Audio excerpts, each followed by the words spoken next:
Crisis Core had big shoes to fill. Released in 2007 on the PlayStation Portable, the prequel of 1997's Final Fantasy VII had to add on to the story of one of the most successful RPGs of all time, and do it well.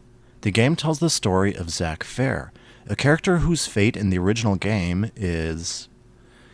Okay, well, so we're reviewing a prequel, right? So if you have not played the original game, don't watch this review. I mean, it's a weird thing for a YouTuber to say, but this video game and this review really won't make any sense.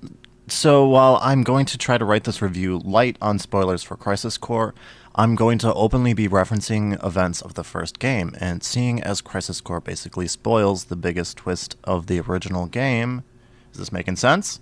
Alright, anyway, where were we? So, the game tells the story of Zack Fair, the first-class member of Shinra's military group, Soldier. In one of the most important flashback scenes of the original game, we learn that it is Zack who saved and helped Cloud escape from being held captive in the basement of the Shinra mansion, where he and Zack were experimented on by Professor Hojo. During their escape, Cloud is stuck in a barely conscious state, suffering heavily from Mako poisoning after being unable to withstand the experiments done to him by Hojo. Zack is successful in breaking them free from Nibelheim, and the two begin to hitchhike it to Midgar, where they can potentially start their lives over as mercenaries. Now, I always thought it was kind of odd that a runaway member of Soldier would go to Midgar, of all places, but I don't know, Crisis Core does touch up on this a little bit by showing more of the relationship between Aerith and Zack. Unfortunately, though, Zack and Cloud never make it to Midgar. They're stopped by Shinra's troops, where Zack is gunned down, and Cloud is left for dead.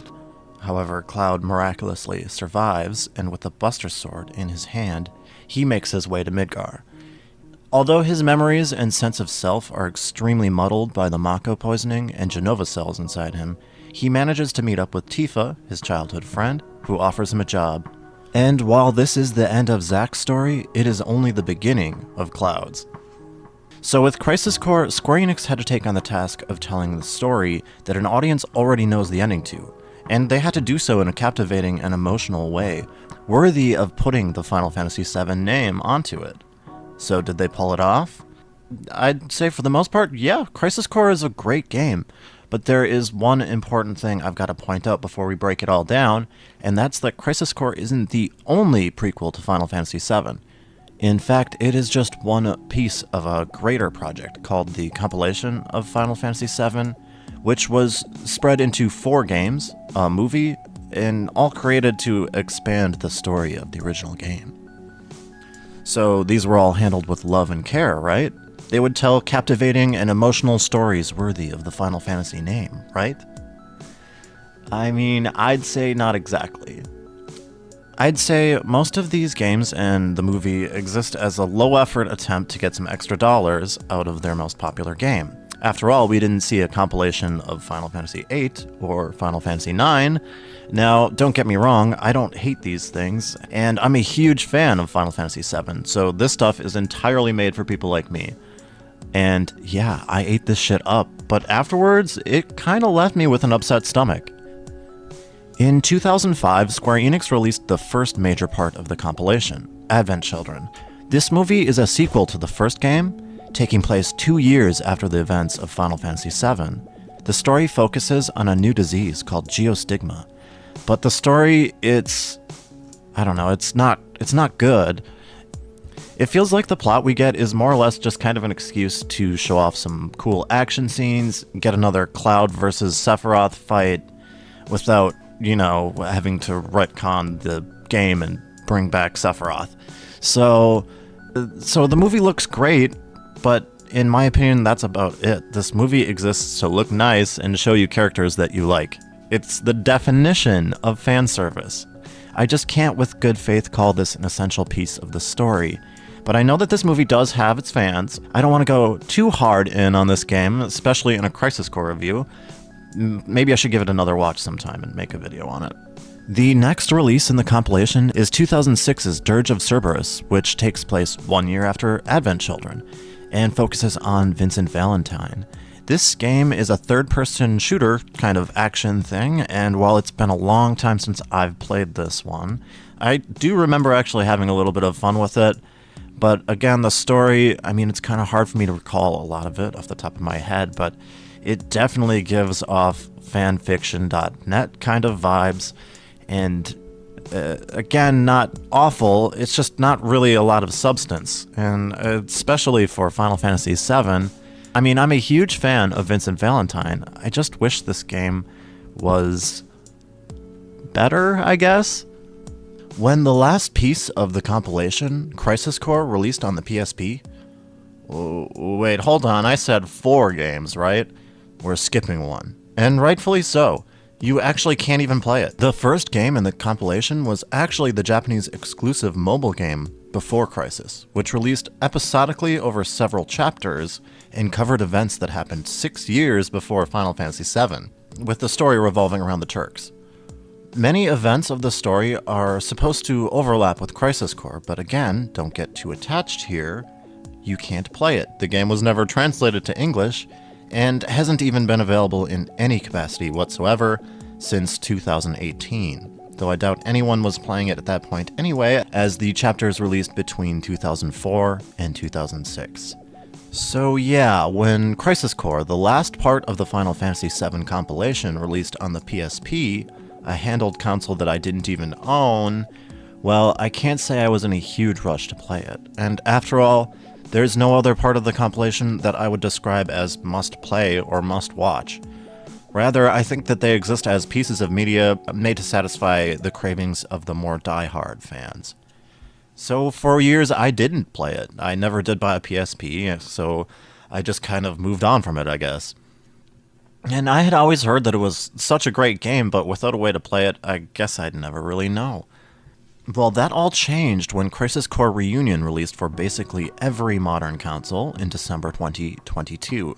At long last, I could finally see what the hype was about, learn more about Zack's tragic backstory, and after all these years, I've gotta say, I liked it a lot.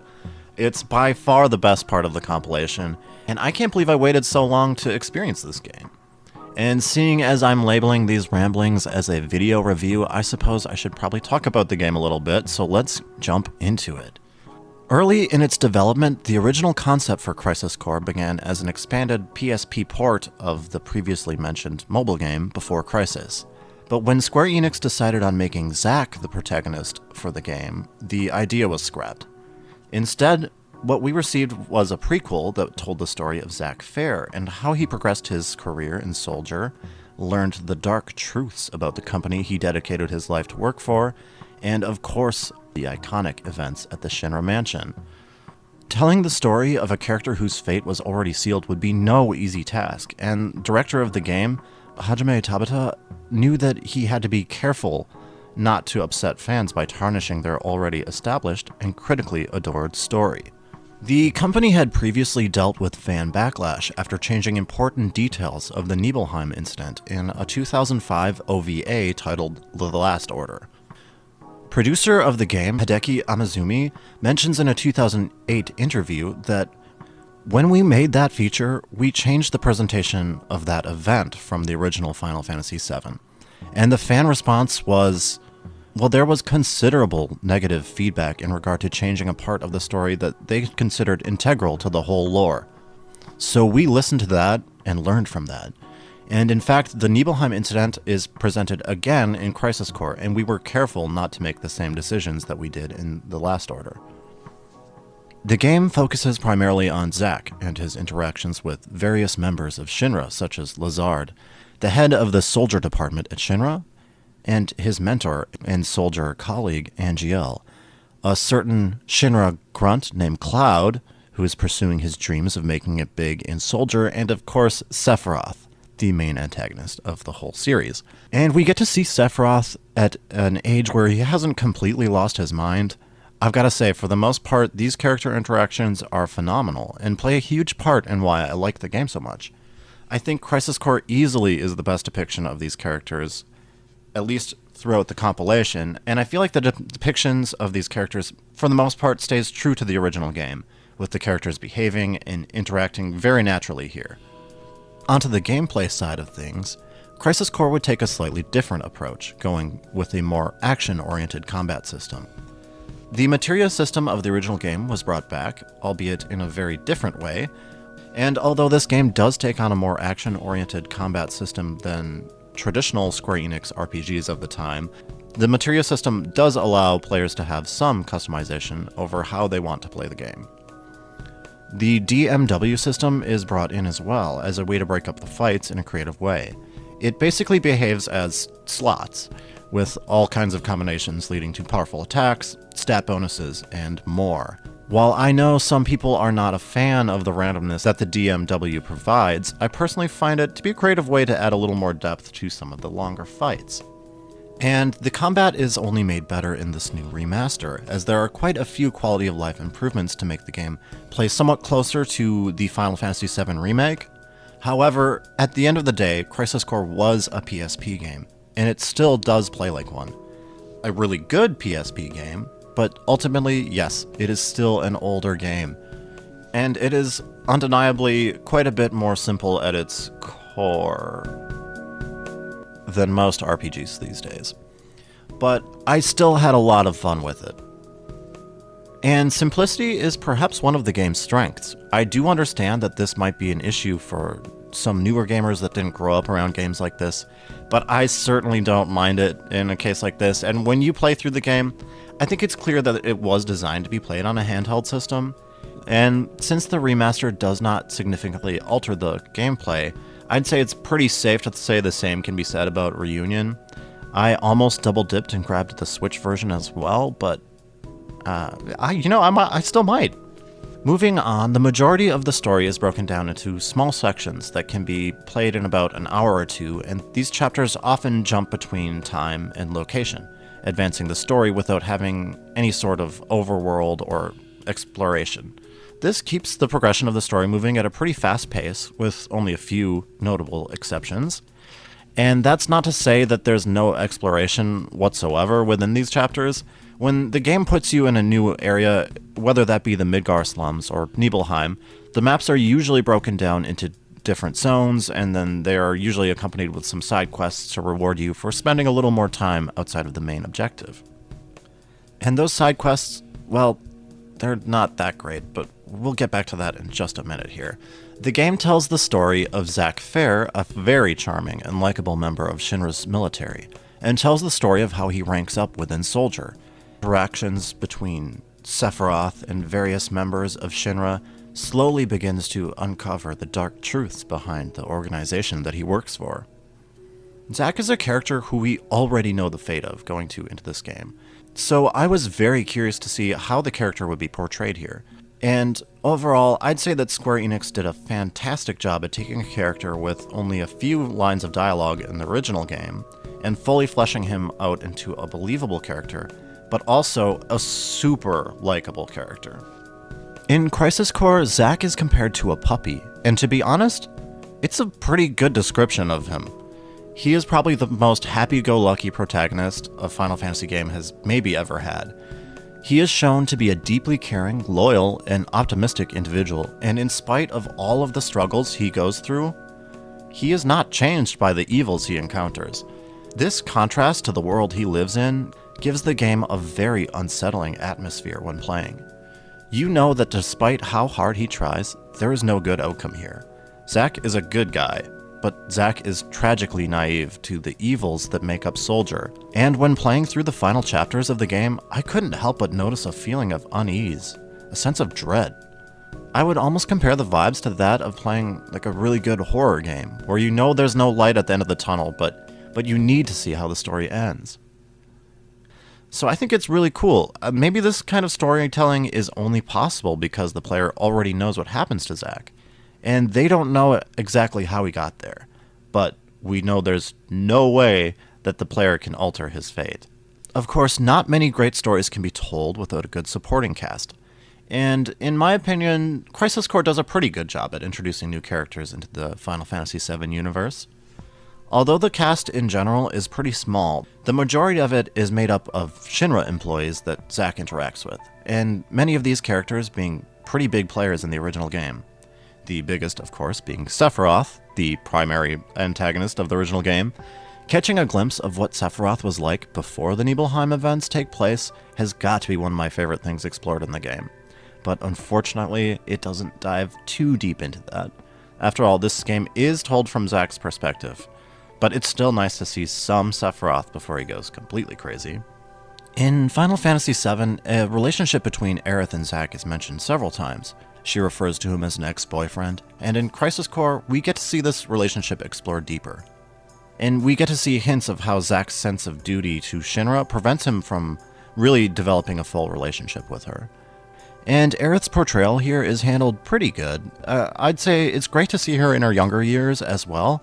I just wish we maybe could have gotten to spend a little more time with her.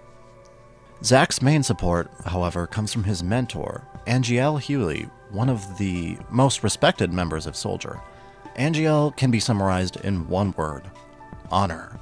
And yes, Angielle is a character who takes great pride in his honor. This naturally causes quite a bit of conflict, as Zack and Angielle unravel more secrets behind the company that they fight for.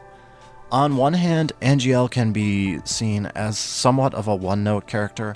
However, I do think that the game does a pretty good job at portraying him in a believable manner. And while he might lack the depth that some of the other characters in this universe possess, I did find his role in the story to be quite captivating, and, of course, quite tragic. Crisis Core Reunion is not a flawless game, but I do find a lot of the problems that I have with it all kind of point to the same larger issue, and that being the game's length.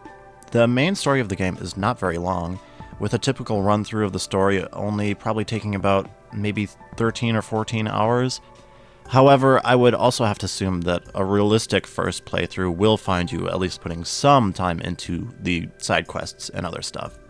Now, these side quests range from being fetch quests to monster hunts. Unfortunately, most of them are kind of bland and not super inspired. And I'm actually a little surprised at how ugly some of these NPCs here can really be. There's a huge contrast in the quality of the NPC models when compared to Zack, or even probably any of the other named characters. So they really stand out and look really awkward here. I feel like these side quests exist solely to pad out the game, and as do the missions, but personally, I really enjoyed the missions. These are grindy, and 100% these exist for that sole purpose, but most of them are quick and easy, and occasionally addicting. Now, I know these aren't going to be for everyone, and if you're a completionist, these might just become more frustrating than rewarding, but keep in mind, most of them are optional, and you'll just be putting yourself at a disadvantage by ignoring them entirely. If you enjoy the combat system, and I certainly did, then I think there is some fun to be had here. Now, another negative point I wanted to touch on is the voice acting, but in my opinion, I didn't really find it to be all that bad. I just thought I would address it because there was definitely some controversy over this remake choosing to recast Zack. So overall, I would say that Caleb Pierce did a pretty good job with the majority of the material, but there are definitely some lines that just come across a little silly sounding. Still, this is coming from someone who has only really played through this version of the game, so maybe my opinion is a little biased. I can't help think that people are maybe blowing this one a little bit out of proportion, but it is at least great for the memes.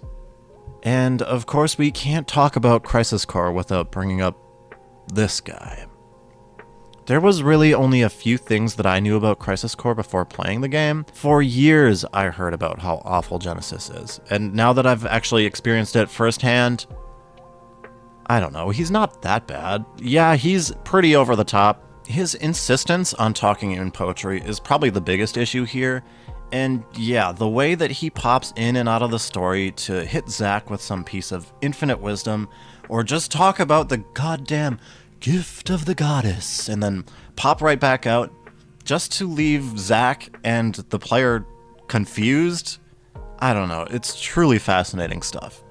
However, ridiculousness aside, I do like the way that the game uses his character to help humanize Sephiroth. And I really like that characters like Angielle and Genesis show us that there's much more to Soldier than just Sephiroth. Some might find that to be a little bit retconny, but in my opinion, it doesn't really hurt the story that much, and if anything, it just makes me curious to see more of what happened before this game. before Crisis. Before Crisis. Actually, we're going to have to go back to that one more time, but first, let's just finish up the negatives here. While I think that Crisis Core is a good example of fan service done right, there are a few notable examples of the game going overboard with unnecessarily including Zack into the story. Such as his encounter with Yuffie and this weird part where he helps come up with the name for the bar, Seventh Heaven. You know, the bar that Tifa owns. It just feels so random and unnecessary for them to include him in this way. I think that's bad fan service. Bad. My biggest complaint here, though, has got to be the way that the game introduces Aerith to Zack. He falls through the fucking church? Seriously? You're telling me this woman has had not one, but two handsome anime boys falling through her goddamn roof, and neither of them are dead on impact? What the hell is going on here? Now, I know, Genova cells, blah, blah, blah, plot armor, etc. Not really that's not really what my problem is with it. It's really just that by having Zack fall through the roof exactly the same as Cloud, it feels like a low-effort attempt to copy an important scene of the original, instead of try something new. But luckily, there's not too much of this kind of bland fan service that I encountered, but there's definitely some of it in here. However, when compared to the way that fan service is treated in the other entries of the compilation, I think it's a night and day difference. It was amazing to find that Crisis Core actually does a great job at expanding the lore behind the Buster Sword, Soldier, Sephiroth, and of course, Zack. Without this game, Zack would only exist as a small piece of Cloud's backstory, and in Crisis Core, the game gives you a reason to feel for Zack. Such a tragically hopeful character, going up against all odds, and the ending. Oh my god, the ending. To summarize my thoughts, I guess I'll put it like this. Crisis Core is fan service done right. While it does share a lot of the same issues that other parts of the compilation suffer from, such as lame callbacks or questionable new characters, I think that it succeeds where the other projects failed. This story is actually interesting, and this feels like a believable extension of the Final Fantasy VII universe. Zack is such a super likable character, and the combat, while it doesn't have a huge amount of depth to it, I had a lot of fun with it. I'd say that Crisis Core is an absolute must-play for fans of Final Fantasy VII, but if you're not already heavily invested in the universe, then, man, I don't know. Let me know if you played Crisis Core first, because I can't relate to that experience at all.